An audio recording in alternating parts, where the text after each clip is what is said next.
আপনি কি লক্ষ্য করেছেন আপনার জীবনে কিছু কিছু নাম্বার বারবার ফিরে আসে? জন্ম তারিখ, বাড়ির নাম্বার, গাড়ির নাম্বার। কিন্তু আপনি কি জানেন এই নাম্বারগুলো মোটেও কাকতালীয় নয়। এই নাম্বারগুলোই আপনার ভাগ্য, আপনার সফলতা, আপনার ব্যক্তিত্ব নির্ধারণ করে থাকে।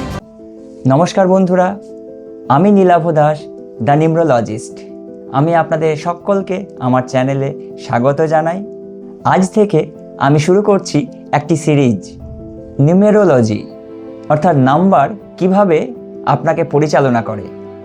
আর আজ আমরা শুরু করছি রাজার নাম্বার, নাম্বার 1 দিয়ে। নাম্বার 1 অর্থাৎ সূর্যের নাম্বার। আমরা জন্মের সাথে সাথে একটা নাম্বার পেয়েছি জন্ম তারিখ হিসাবে। তারপর আমরা যেখানেই যাই করি না কেন, প্রতিনিয়ত কোনো না কোনো নাম্বার আমাদের ফলো করছে। এরপর জীবন যত এগোয়, প্রতিটা ক্ষেত্রে বাড়ি, গাড়ি, train, seat number, ticket number, প্রতিটা ক্ষেত্রেই আমাদের কিন্তু নাম্বার ফলো করছে। প্রশ্ন হলো, এগুলো কি শুধুই নাম্বার, না পিছনে রয়েছে অন্য কোনো শক্তি? আপনি যদি লক্ষ্য করেন, যতই বড় নাম্বার হোক না কেন, আপনি সমস্ত নাম্বারকে যখন যোগ করবেন, তখন সিঙ্গেল ডিজিটে নিয়ে আসলে আপনি 1 থেকে 9-এর মধ্যেই কোনো না কোনো সংখ্যা পাবেন। যেমন 10 যোগ করলে পাচ্ছি আমরা 1, 12 1 এবং 2 যোগ করলে পাচ্ছি আমরা 3, 15 1 এবং 5 যোগ করলে আমরা পাচ্ছি 6। ঠিক এরকমই যত বড়ই সংখ্যা হোক না কেন, সমস্তটাকে আমরা যোগ করে সিঙ্গেল ডিজিটে যখনই নিয়ে আসব, তখন আমরা 1 থেকে 9-এর মধ্যেই কোনো না কোনো সংখ্যা পাব। অর্থাৎ পুরো নিউমেরোলজি দাঁড়িয়ে আছে এই 1 থেকে 9 সংখ্যার মধ্যেই। এই 9টা নাম্বার শুধু সংখ্যা নয়, প্রত্যেকটা নাম্বার একটা গ্রহকে ডিনোট করে থাকে।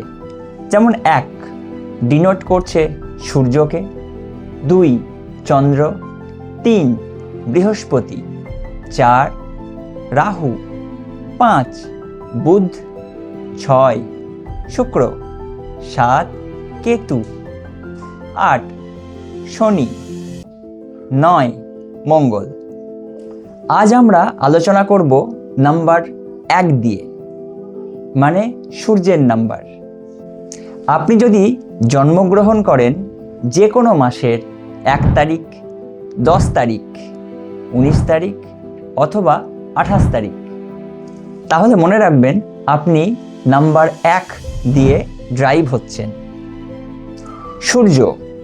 সূর্য হলো সমস্ত গ্রহের রাজা।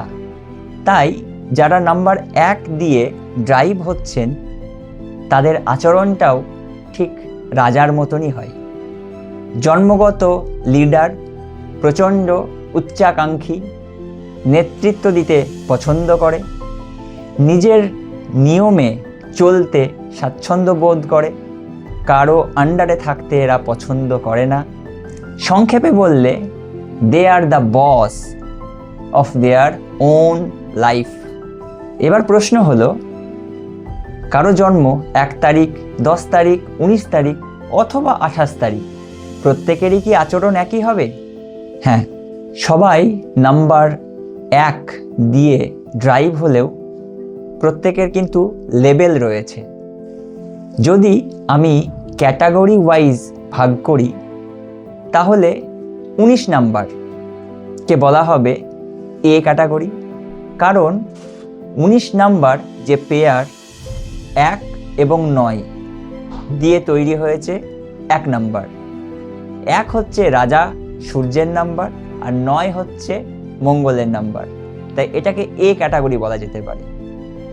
তারপর 1 এবং 10 এটাকে বি ক্যাটাগরির মধ্যে রাখা যেতে পারে, এবং 28 এটাকে সি ক্যাটাগরির মধ্যে রাখা যেতে পারে।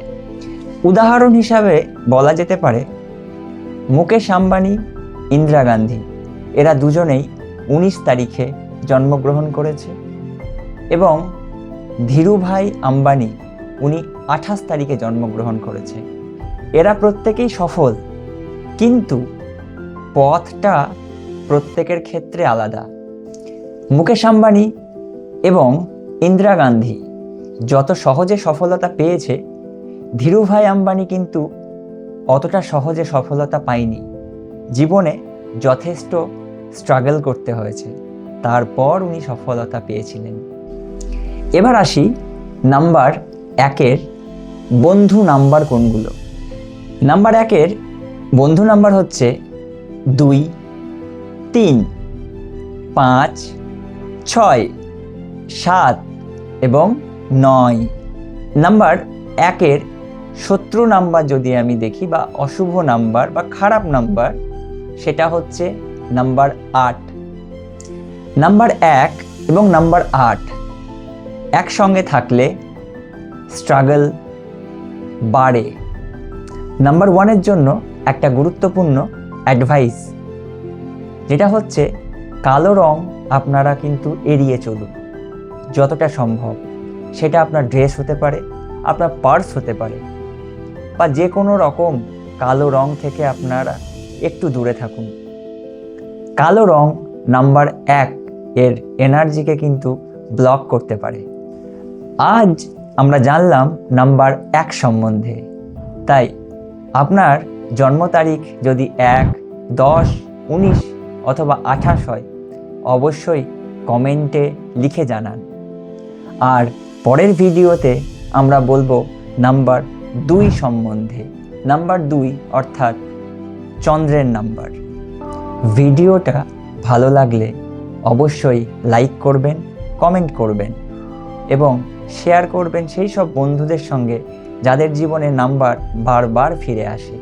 আর অবশ্যই আমার চ্যানেলটিকে সাবস্ক্রাইব করবেন এবং পাশে থাকা বেল আইকন অবশ্যই ক্লিক করবেন, যাতে পরবর্তী গুরুত্বপূর্ণ ভিডিওগুলো আপলোড করার সাথে সাথে আপনি নোটিফিকেশান পেয়ে যান। সবাই খুব ভালো থাকবেন, সুস্থ থাকবেন। মনে রাখবেন, জীবন একটাই, জীবনটাকে উপভোগ করুন। রাধে রাধে।